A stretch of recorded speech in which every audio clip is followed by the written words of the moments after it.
شرک کے ماحول سے، ظلم و زیادتی سے اور ساری ان گندگیوں سے جس میں کلدان کی سلطنت پڑی ہوئی تھی. لہذا اب ساؤتھ عراق کا جو ساؤدرن حصہ ہے، بغداد کے نیچے جنوب سے حضرت ابراہیم علیہ السلام نکل رہے ہیں اور ساتھ میں حضرت لوط علیہ السلام ہیں اور آپ کی اہلیہ محترمہ حضرت سارہ ہیں. کہاں الی الارض التي بارکنا فیہا للعالمین، ایک ایسی زمین کی طرف جس میں ہم نے خوب برکت دے رکھی ہے ساری دنیا میں. وہ سرزمین تھی فلسطین کی، وہ سرزمین تھی یروشلم کی، وہ سرزمین تھی ملک شام کی جہاں کے حضرت ابراہیم علیہ السلام کی ہجرت ہوئی. لہذا حضرت ابراہیم علیہ السلام اپنے نوح میں چلتے چلے گئے اور چلنے کے بعد حضرت ابراہیم علیہ السلام وہاں پہنچے جو آج الخلیل کے نام سے شہر ہے، فلسطین سے تقریباً 40 میل کے فاصلے پر، یعنی 60 کلومیٹر کے فاصلے پہ وہاں حضرت ابراہیم علیہ السلام پہنچ گئے. اور اس کے بعد سے حضرت ابراہیم علیہ السلام نے وہاں قیام فرمایا. وہاں سے پھر حضرت ابراہیم علیہ السلام کی مکہ مکرمہ کی ہجرت بھی ہوئی، مصر کا سفر بھی ہوا. لازمی بات ہے ان چیزوں کا تذکرہ یہاں نہیں ہے، دوسرے مقامات پر ہے. یہاں اللہ تعالیٰ ارشاد فرماتا ہے وَوَهَبْنَا لَهُ إِسْحَاقَ. اس مقام پر حضرت ابراہیم کا جب قیام ہوا تو وہاں اللہ تعالیٰ نے پھر حضرت ابراہیم علیہ السلام کو اسحاق جیسے فرزند سے نوازا. کیونکہ حضرت اسماعیل علیہ السلام کا تذکرہ اس لیے نہیں ہے کہ وہ مکہ مکرمہ میں بس گئے تھے، لہذا یہاں اللہ تعالیٰ صرف ایک نسل کا تذکرہ فرما رہا ہے. وَوَهَبْنَا لَهُ إِسْحَاقَ وَيَعْقُوبَ نَافِلَةً، اور پھر مزید یہ کہ اللہ تعالیٰ نے حضرت اسحاق کے فرزند حضرت یعقوب سے بھی نوازا.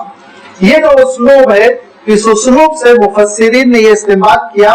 کہ حضرت اسحاق علیہ السلام کو جو حضرت یعقوب علیہ السلام تولد ہوئے تو حضرت ابراہیم علیہ السلام بقید حیات تھے، اس لیے اللہ تعالیٰ نے وَيَعْقُوبَ نَافِلَةً ارشاد فرمایا کہ بیٹا تو ہو ہی گیا تھا. وہ بھی بہت آپ جانتے ہیں کہ حضرت ابراہیم علیہ السلام 90 سے زیادہ عمر تھی جب حضرت اسحاق علیہ السلام پیدا ہوئے. 80 سال سے زیادہ عمر تھی حضرت اسماعیل علیہ السلام پیدا ہوئے. اور حضرت اسماعیل علیہ السلام کے 17 سال کے بعد، حضرت اسماعیل علیہ السلام سے حضرت اسحاق پورے 17 سال چھوٹے ہیں، 17 سال کے بعد حضرت اسحاق علیہ السلام کی ولادت ہوئی. تو حضرت ابراہیم علیہ السلام کی عمر قریب آپ جانتے ہیں، حساب لگائیں تو 97 ہوئی جا رہی ہے، 100 سے کچھ کم. پھر اس کے بعد سے حضرت ابراہیم علیہ السلام ہی بقید حیات ہے. آپ ہی کی نگاہوں میں، آپ ہی کے سامنے اللہ تعالیٰ نے حضرت اسحاق علیہ السلام کو بھی بیٹا عنایت فرمایا جن کا نام یعقوب رکھا گیا جو بعد میں رسول بنے.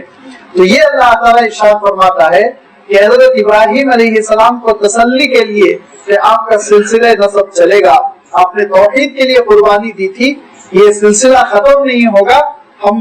عنایت کر رہے ہیں آپ کے بیٹے کو بھی بیٹا. اس کے لیے فرمایا وَيَعْقُوبَ نَافِلَةً وَكُلًّا جَعَلْنَا صَالِحِينَ، یہ سب کو ہم نے نیکوکار بنایا تھا. وَجَعَلْنَاهُمْ أَئِمَّةً يَهْدُونَ بِأَمْرِنَا، اور ہم نے ان سب کو امام بنایا، رہنما بنایا جو رہنمائی کرتے ہیں ہمارے حکم کی روشنی میں. اور ہم نے ان کی جانب وحی بھیجی تھی نیکیوں کی. وَجَعَلْنَاهُمْ أَئِمَّةً يَهْدُونَ بِأَمْرِنَا وَأَوْحَيْنَا إِلَيْهِمْ فِعْلَ الْخَيْرَاتِ، نیک کاموں کی ہم نے ان کی جانب وحی بھیجی. وَإِقَامَ الصَّلَاةِ، اور نماز قائم کرنے کی وحی بھیجی. وَإِيتَاءَ الزَّكَاةِ، اور زکات ادا کرنے کی ہم نے وحی بھیجی. وَكَانُوا لَنَا عَابِدِينَ، وہ سب ہمارے بڑے عبادت گزار تھے. یہ ہے وہ بے حصے کی زندگی بسر کرنے والے نہیں تھے، بڑی شعور کی زندگی بسر کرتے تھے.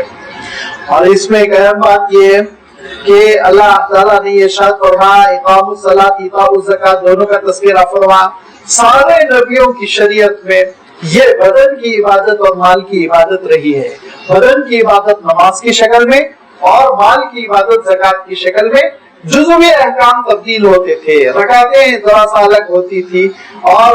اوقات میں فرق آتا تھا، لیکن نمازیں تھی فرض، نمازیں سارے نبیوں کی شریعت میں تھی. لہذا اللہ تعالیٰ ارشاد فرماتا ہے کہ ہم نے نماز کا بھی حکم دیا تھا، زکات کا بھی حکم دیا تھا. وہ بڑے عبادت گزار تھے. حضرت ابراہیم علیہ السلام جب الخلیل شہر میں قیام پذیر تھے، اسی وقت حضرت ابراہیم علیہ السلام کو اطلاع ملی کہ یہاں سے کچھ اور دور 60-70 کلومیٹر ایک علاقہ ہے سدوم، اور اس میں لوگ بڑے گندے بے حیا ہیں، بہت برا کلچر ہے. لہذا حضرت ابراہیم علیہ السلام نے اپنے بھتیجے کو حضرت لوط علیہ السلام کو، جو آپ ہی کی تربیت میں نوجوان ہوئے تھے، ان کو کہا کہ تم جاؤ وہاں، لوگوں کو تم سمجھاؤ، میرے نمائندے تم رہو گے. حضرت لوط علیہ السلام صدوم کے علاقے میں تشریف لے گئے. اللہ تعالیٰ نے رسول بنایا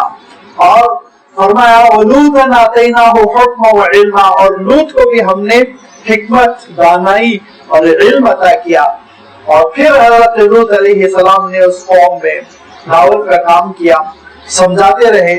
گناہوں سے ان کو بچانے کی کوشش کرتے رہے. حضرت لوط علیہ السلام ان کے لیے مستقل نظام بناتے رہے طہارت کا، پاکیزگی کا، لیکن وہ تھے کہ حضرت لوط کی مخالفت کرتے رہتے. اور حضرت لوط علیہ السلام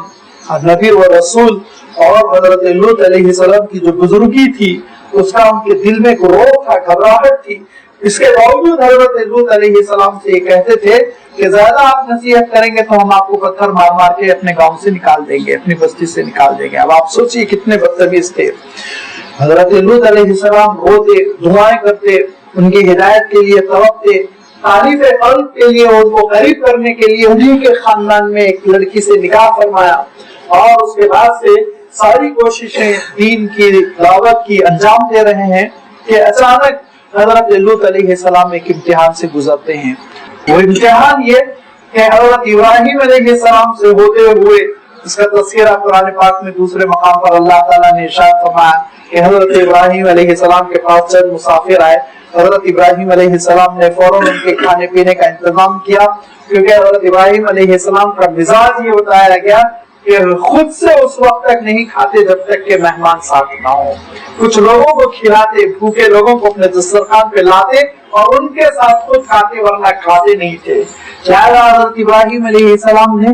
یہ دیکھا کہ کچھ اجنبی لوگ نظر آ رہے ہیں بستی میں، ان کو لے کر آئے اور بچڑا ڈھونڈ کر لائے تو وہ کھاتے ہی نہیں. ابراہیم علیہ السلام گھبرا گئے تو ان لوگوں نے کہا ہم فرشتے ہیں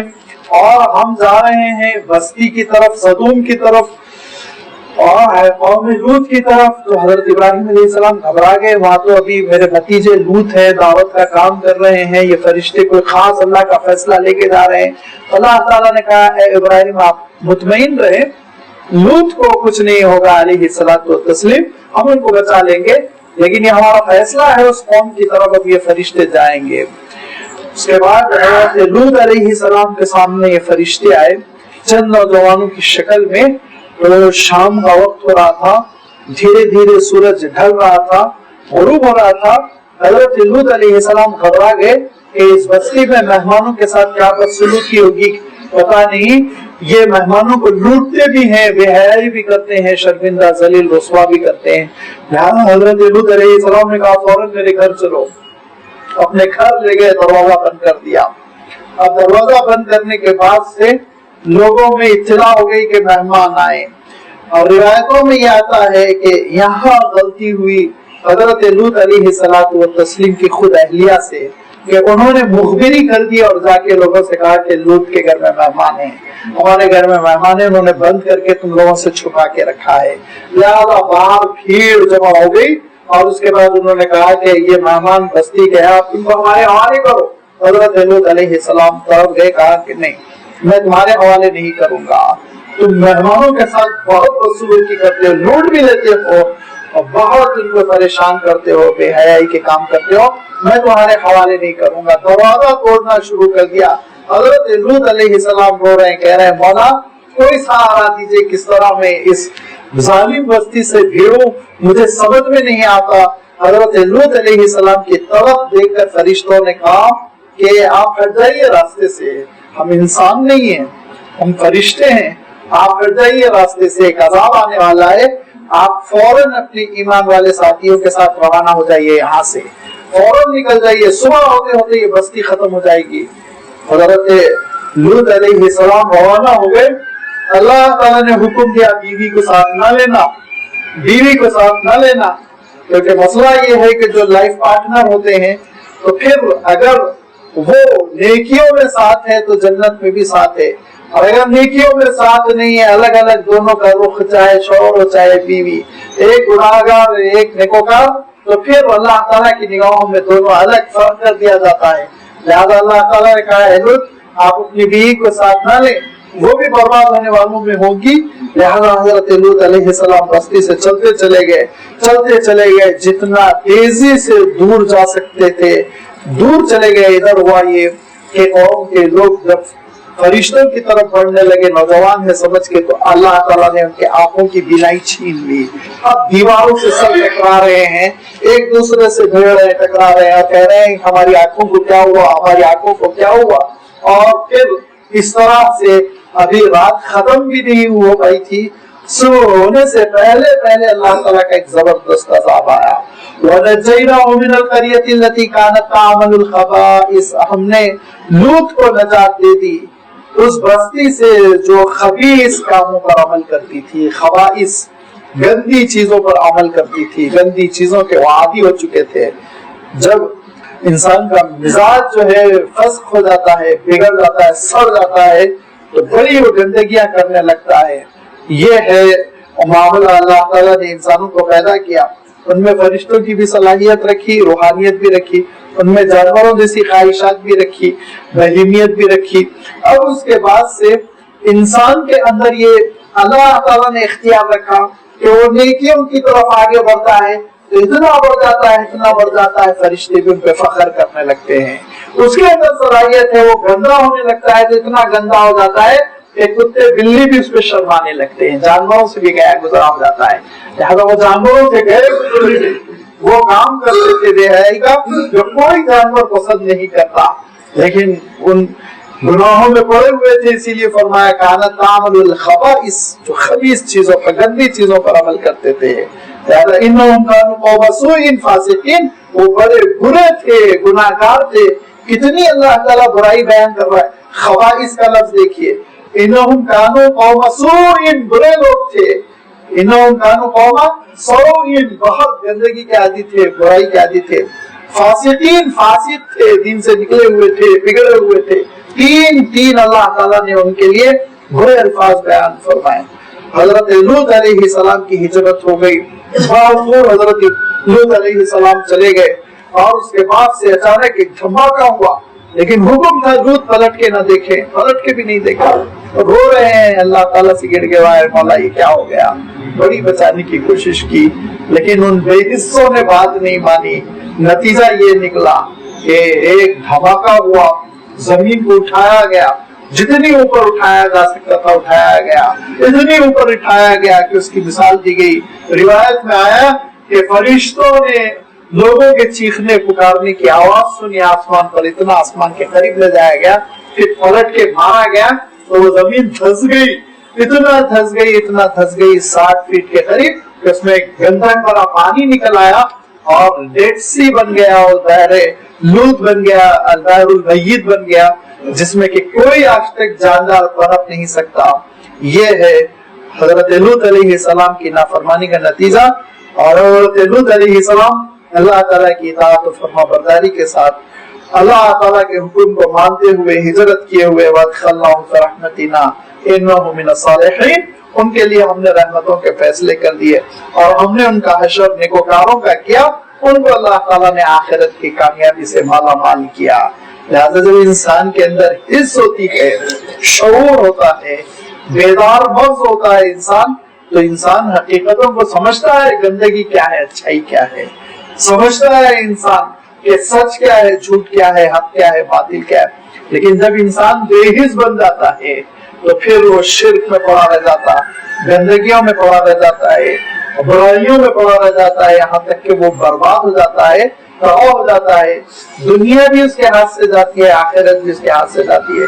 جہنم میں اس کو جھونک دیا جاتا ہے۔ اسی لیے اللہ تعالیٰ نے فرمایا وَلَا تَكُونُوا مَعَ الْغَافِلِينَ، غفلت میں رہنے والوں میں کبھی نہ بنو، بے حس کبھی نہ بنو، شعور کو اپنے بیدار رکھو اور فکر کرو، سوچو کیوں اللہ تعالیٰ نے نعمت عنایت فرمائی، یہ زندگی، یہ سرمایہ مولا نے کیوں دیا، غور کرو گے، عقل سے کام لوگے تو انشاءاللہ نبیوں اور رسولوں کی رہنمائی اور اللہ تعالیٰ کی کتابوں کے رہنمائی میں صحیح زندگی بسر کر سکو گے، ورنہ بے شعوری کا نتیجہ ہلاکت ہے۔ پھر آگے چل کے اس تسلسل کو باقی رکھا، حضرت نوح علیہ السلام اور دیگر نبیوں کا اللہ تعالیٰ نے تذکرہ فرمایا، انشاءاللہ وہ آئندہ اتوار پڑھا جائے گا اور اس کی تلاوت کی جائے گی اور اس کی تفسیر آپ کے سامنے رکھی جائے گی۔ وآخر دعوانا الحمدللہ رب العالمین۔